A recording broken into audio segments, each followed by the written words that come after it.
በዚህ ምርጫ የምታሸንፉ ሰዎች አስምራችሁ ልትገነዘቡ የሚገባው ነገር የኢትዮጵያ ሕዝብ ተሰርቶለት ሳይሆን ተስፋ ሰንቆ ነው የመረጠው።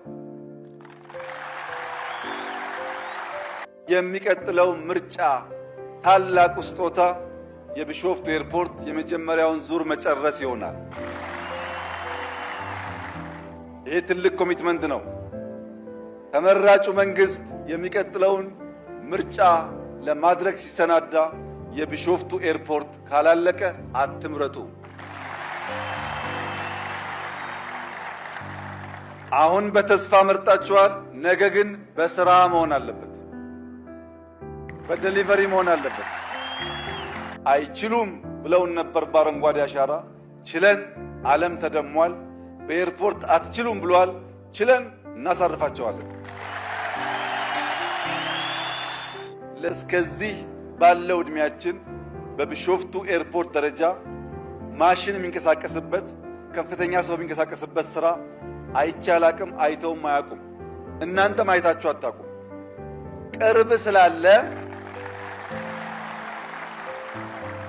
ቅርብ ስላለ በዋዛ ፈዛዛ ማለፍ የለበትም። ማየት አለባችሁ፣ መስራት አለባችሁ፣ ማገዝ አለባችሁ፣ መጠበቅ አለባችሁ። በሰራችሁት ስራ ገናም በምንሰራው ስራ እንኳን ደስ ያላችሁ፣ እንኳን ተሳካላችሁ ማለት እወዳለሁ። የዘንድሮ የአረንጓዴ አሻራ መሪ ቃል ተስፋን መትከል ይላል። ተስፋን መትከል የነገን ብሩህ ታሪክ ዛሬ መጻፍ ነው። ተስፋን መትከል የተስፋችን ስሮች ወደ ታች ዘልቀው እንዲገቡ በማድረግ የብልጽግና ግንዶች ወደ ላይ እንዲያድጉ፣ የብልጽግና ቅርንጫፎች ወደ ጎን እንዲስፋፉ፣ የብልጽግና ፍሬዎች ከተከልነው ዛፍ የምንበላው የምንሸጠው ሀብት እንዲሆኑ የሚያስችል ነው። በሁሉም መስክ አረንጓዴ አሻራ አዋጭ ሥራ ነውና ተባብረን እናሳካው። ባለፉት ዓመታት 48 ቢሊዮን ችግኞች ተተክለዋል። በዚህ ዓመትና በሚቀጥለው ዓመት የምንተክለው ተደምሮ 65 ቢሊዮን ለመድረስ እቅዳለን።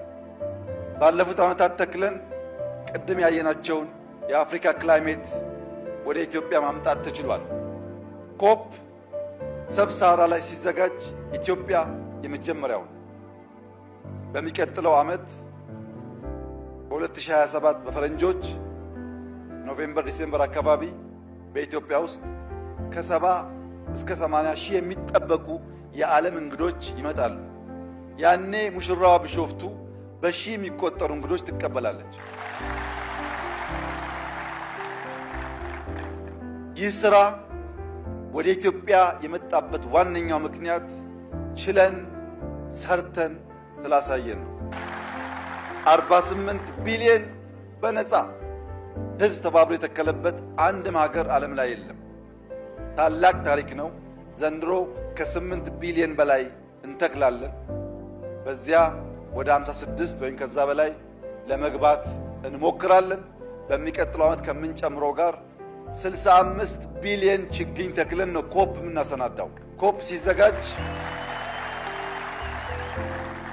ኮፕ ኢትዮጵያ ሲዘጋጅ 65 ቢሊዮን ችግኝ መትከል የቻለች ሀገር የሚልን ዜና ለመላው ዓለም የምናበስርበት ጊዜ ይሆናል።